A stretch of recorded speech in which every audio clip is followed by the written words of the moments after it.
Alan, tell us the story of the film Sound of Freedom. Yes, well, the film Sound of Freedom is the true story of Tim Ballard, who is a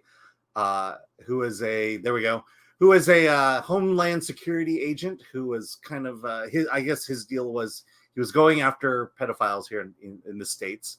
And he realized that after doing a pretty good job of arresting these online pedophiles, that there are victims out there, and that his job felt empty because he was getting to the victims too late, and he wanted a chance to finally go in and save people, save children who are being who are victims of sex trafficking, and he is. So the story then switches to a brother and sister from Honduras who are kidnapped, lured into the world of modeling, but then turned into child sex slaves. And he is able to rescue the brother. And as a promise to the brother, he promises that he is going to rescue his sister, which opens a political can of worms at this point. And to the point where he goes to Colombia, where the hub of this trafficking is going on, and he starts a sting operation similar to Epstein Island. And so that's the basic plot of Sound of Freedom, but it's a true story, which is amazing. What's amazing about this film is you can look on it as simply a suspense thriller. It's a thriller that is incredibly riveting. It opens with this young girl. You see her basically, you see her kind of expressing herself, singing as she plays on a drum, and you meet these two brother and sister. They're very close, and there's promises from a very beautiful woman who enters their lives, says, we're going to make you stars. You're going to be child stars. You're going to sing and dance and do all these things. And they're kidnapped and disappear. I'll say that even as a suspense thriller, it's really intense, from not just the cinematography, from the incredible performances by the two young actors who they don't have a lot of lines in the movie, but it's so their performance is so powerful. And Jim Caviezel, you meet him and you see him busting a pedophile. You see like how this game works, that they throw out this, and I don't want to go into detail about it. See the movie, but it's riveting because it's played like a suspense thriller, and it's one of those intense. It's hard to watch. It is absolutely hard to watch. Yeah, I was about to ask you that because I have friends who are interested in seeing this film, and the one thing the most common question is, especially for people who have kids, like, is it hard to watch? It is. Well, it is in this sense, but the movie does hold back. It's PG-13. It's not, it never crosses a line. So many things are implied in the movie of things that happen. You never ever see it. There's nothing inappropriate. It never gets salacious, but if the idea of your children being kidnapped is triggering to you, this movie will trigger you. Well, I think they understand that part, but yeah, like I guess Chris addressed it. Is it graphic? Is it like? It's not graphic. But I will say this. As a parent to both, a son and a daughter, watching this movie, I am sitting there and I could feel violent urges in my body. I could feel like a seething, like one of the Liam Neeson Taken films, or like a Death Wish, where something has happened. It's my only fear in life is any harm coming to my kids. That is literally I don't sit around and have anxiety about things that haven't happened. The only thing I think about is if anything happened to one of my kids, that is, I don't know. I don't think I could take it. So I'm watching the film and I am like muscles tense, like edge of you, like holding on. Like I want to beat the living crap out of one of the characters in the movie. And then I'll say this, and Paulie's not here. I know Paulie will give his thoughts. And I'm really glad we saw it as a group. A group of us are like, hey, this movie opens today. We should all go see it together. We were sitting by the end of the film. I texted Alan. I said, you're about to see it. I said, bring a Kleenex. I'm sitting here, and one of the manliest guys I know next to Dante is Paulie.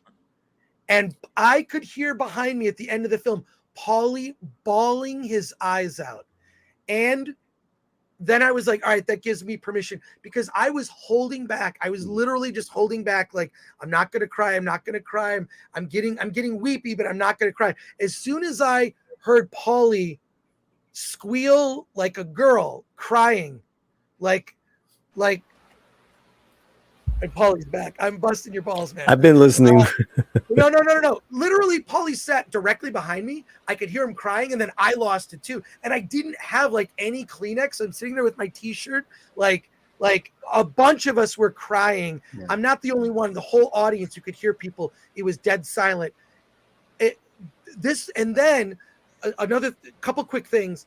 Stay through the end of the credits. Jim Caviezel gives this impassioned speech about this problem of child abduction and trafficking, and it is riveting. And what's very telling is how little attention this film is getting in the mainstream media.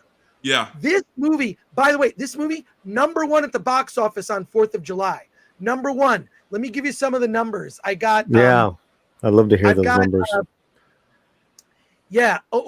Projecting over 14 million, 11.5 million from direct box office, and 2.6 million from pay it forward tickets. They do this campaign where for people that are unable to see it, you can buy a set of tickets so families can go see the film. It opened on 2,600 theaters. It's got an A+ cinema score. A+. That does not happen very often. Okay.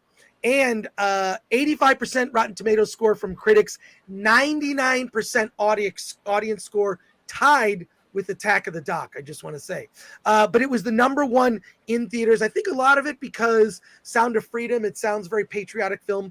It's from the studio called Angel Studios, and Angel Studios, for the most part, releases like films that are faith-based movies. This is not... this movie's not faith-based. It's not, I mean, religion. There's elements of it. There are elements of it, yes. Elements, but it's not pushed. It almost reminds me of, like, remember when old movies would say things like God? They would mention God or religion. And Correct. Now modern movies don't mention God or religion anymore. Well, it's kind of made like, center of left people like alt-right. Now. Yeah. Like it's an alt-right film because they mention God. I mean, right. Well, that's what I was getting a break. Give me a break. But was this movie? Was this a movie that was produced by Mel Gibson? No, it's produced by Eduardo Verástegui, who is a. No, that was The Passion of the Christ. You're thinking of. Who is? I heard something that he was. I heard Mel Gibson was doing a movie based on sex trafficking, and I thought this was. He's doing a documentary. Yeah. So I want to hear Paulie. Look, I was.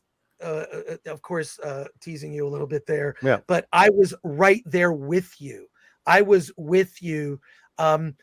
Tell us your thoughts too, because we had a great conversation. I think all of us were kind of gutted after seeing the film. I mean, in a good way. There's not been a movie I've seen this year that has affected me as emotionally as this film. Yeah, I mean, it's a message-based movie. It brings awareness to an issue that no one talks about. And if you put on your conspiracy hat, I could tell you why I think no one talks about it. But this is a very powerful movie, and that's what it's going for. Go ahead, Paulie. Yeah. Paulie and Alan, I'd like to get your thoughts. I just feel like no movie this year has moved me more emotionally than this film. This is why I go to the movies. I want to feel something. I want to live through an experience. And the fact that this is based on true events, and you see they actually show footage at the end of the real people and the real things that happen. It's amazing. But Paulie and Alan, I want to hear your thoughts and about this film. And Alan, you actually saw it with your family. You took your family and your daughter. Yeah, it's actually my wife who really wanted to see this movie. Oh wow. Okay. But Paulie, let's start with you on that. Of course, the subject matter is a very difficult subject matter, even to have mature conversations about as adults, and much less watch a film about the subject matter. we live in such a cynical world nowadays that jaded and kind of disconnected from the human experience, that we sometimes miss the creative treasures that filmmakers can deliver on. It does happen, and that is the sound of freedom. It goes beyond an important film, where it just touches your soul deeply, that you feel afterwards you need to do something. You got to do something. What can I do? How can I help? And this is one of those films that can really unite people, unite the regular person, just as far as great filmmaking, great story, but then the subject matter. And yeah, I mean, in regards to my feelings for the movie, what I was going through, I couldn't even talk. I remember afterwards I went and did the my reaction for my channel, and I had to keep my sunglasses on. I could barely put my sentences together. I was a little shaky because it hit me that much. And there's nothing wrong with that. There's absolutely nothing wrong with that. We're not human if we don't react. And as Chris said, Polly made it okay for me to cry. It's like, well, I was feeling it, man. This is, I was feeling it, I was feeling it at different times as well, because there was what I did not expect is that the setting was going to be set with Latino storylines and actors in it, and how that connected to their culture, to their families, the music, the singing in Spanish, what they were singing about. I was just like, I almost walked out, because it was just like too much. In fact, one of our friends did walk out a couple times, just because it's just so much emotion. And directed by Monteverde, and produced by Eduardo Verástegui. All hats off to them. All praise Verástegui, because they did this, they filmed this 5 years ago, and Yeah. it was owned by Disney. It was owned by Disney, and it sat there, right? So Verástegui, the producer of this movie, and he's also in it. He's a Mexican actor model. Kind of a conservative. Well, he's a very conservative guy in Mexico. He bought the film back, and he got this movie the distribution that it needed. Him, now Mel Gibson, Caviezel, they're all been doing the promotion on this, and creating those independent channels of media, so we can get the word out. And I don't want to talk about politics. I'm just talking about the independent spirit that you guys are all about, that Film Thread's all about. This is one of the greatest examples of the independent spirit of film. Hands down. I mean, and then you have the subject matter, right? So this is a win for lovers of cinema, lovers of independent film. Obviously, we're all against this subject matter, like this injustice. And then the fact that, for the Latino slant, that, my Mexican brothers made this shit happen. I couldn't be prouder. I could not be prouder. I'm like, just holding back my emotional and my tears right now, because it's just, you saw me, Chris. I couldn't even talk afterwards. Stop. Stop.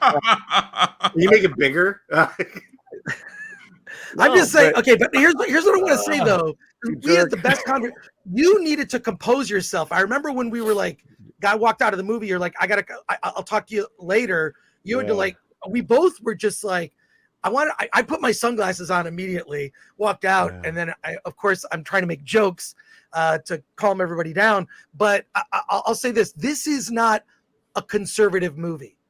This is not a liberal movie. This is a problem that has no political side whatsoever, and it should not. And the fact that people would try to politicize this as a conservative issue, F those people. They don't know what they're talking about. This is an issue that should be of importance to everyone on this planet, because when you see the end of this movie and it gives you the statistics that there are more people enslaved today ever than any time in history, all through this human trafficking issue that is not taken seriously at all, and not just in countries outside of the United States.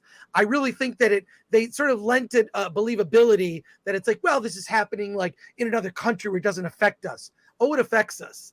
And it's just really important film. So if this is not a political issue, this is not a left or right issue at all. It's something that should be of concern to everybody. Alan, you got to go with your family, your wife and daughter. What did you guys think? What was your reaction? Yeah, I mean, the thing that really stuck out to me the most was Jim Caviezel's impassioned speech at the end. You know, if I were to take you all back to my church days, this was a big issue.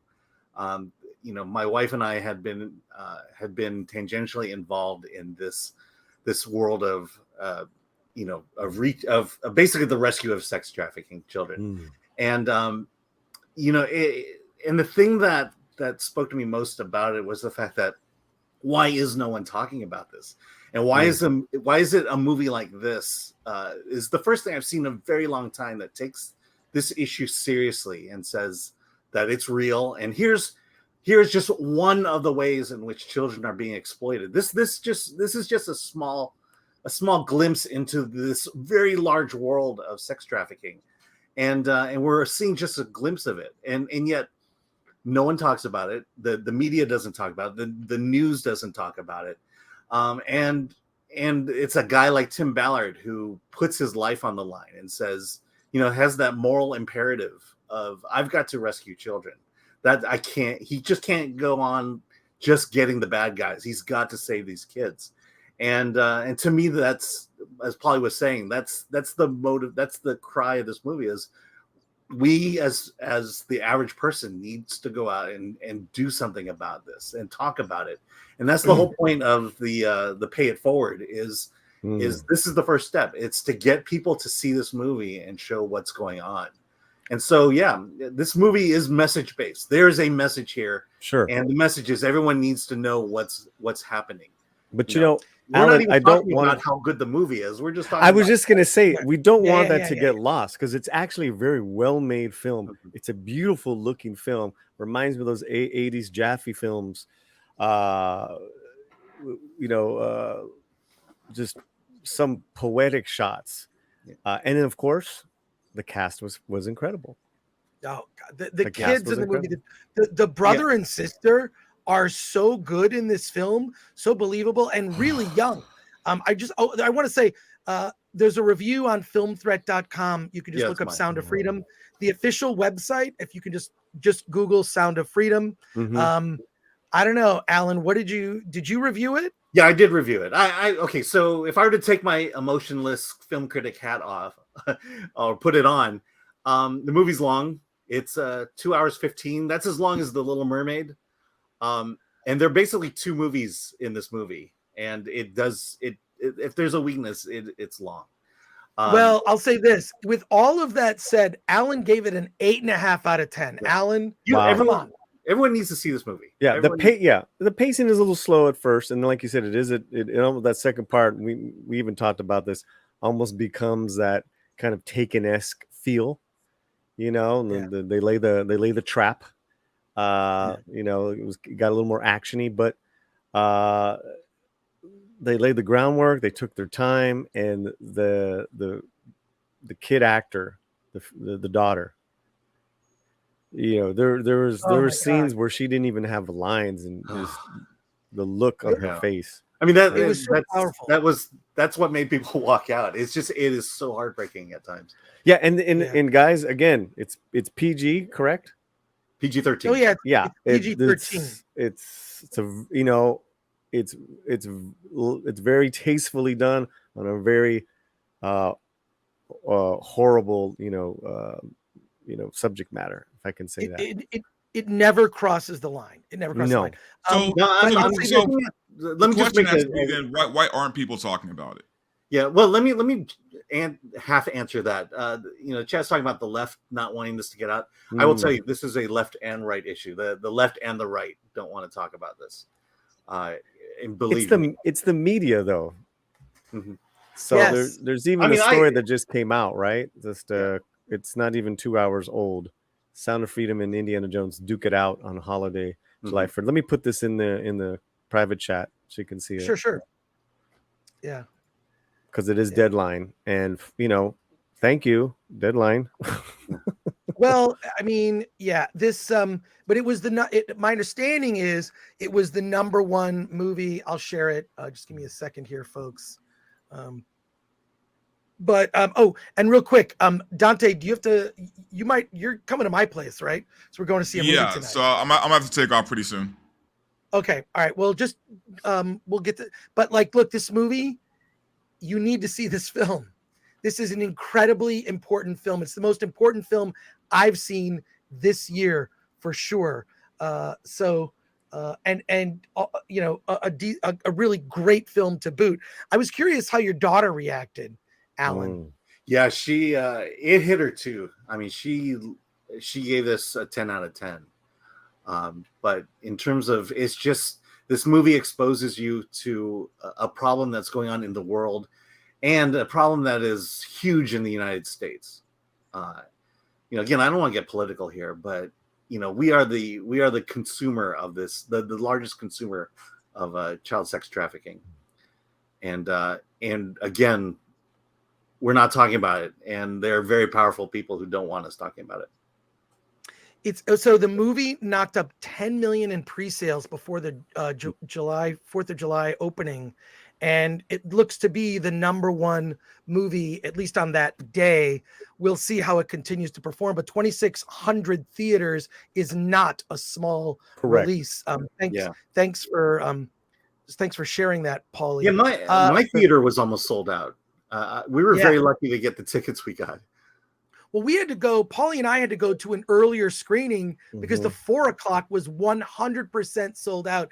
Every single seat was sold out. So we saw the movie earlier that day because the later screenings were packed out. But the audience there at the end was silent, and you could hear sobbing here and there throughout the theater. And people walked out just, gutted from seeing it. But all I could say is this: 10 out of 10 for me. Strong recommendation. Go see Sound of Freedom. I will more than likely see it again and get those pay it forward tickets. Any other final thoughts, Alan and Paulie? Yeah, I gotta say, I'm getting it in the chat here. Yes, I know it is a global issue.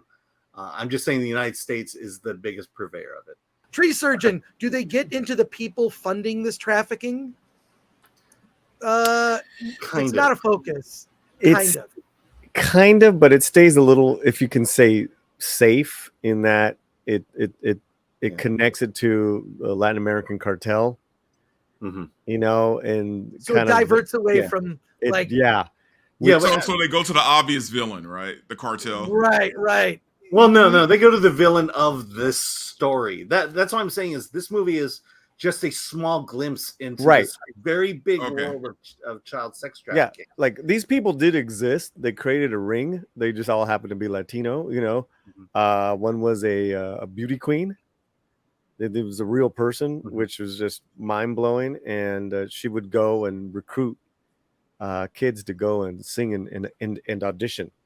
Yeah, man. Yeah, I mean, but we know. Yeah, but it alludes to the U.S. trafficking numbers just in what do you call the text at the end? Right? Yeah, I mean, like I said, a small part, because if you really want to get into internet child pornography, that's a whole other system of corruption and technically, sorry, Alan. Technically, I don't know that you can say those words on YouTube. Oh, I'm sorry. Getting, we're gonna get this video is probably gonna get dinged because of the subject matter we're talking about. You have to say CP. You have to use CP. the initial CP. Okay. Because you use those words, this video is probably going to get demonetized. All right. Well, just the fact that we could get demonetized for talking about this tells you what. I know. Isn't that sick? What the problem is? I mean, it's just. Yeah. Why is no one talking about it? Because we'll get Mm-hmm. demonetized for it. And last comment here from Matthew Hammond for $4.99. I want to know what Jim Caviezel is so believable in these types of roles in Person of Interest and this movie.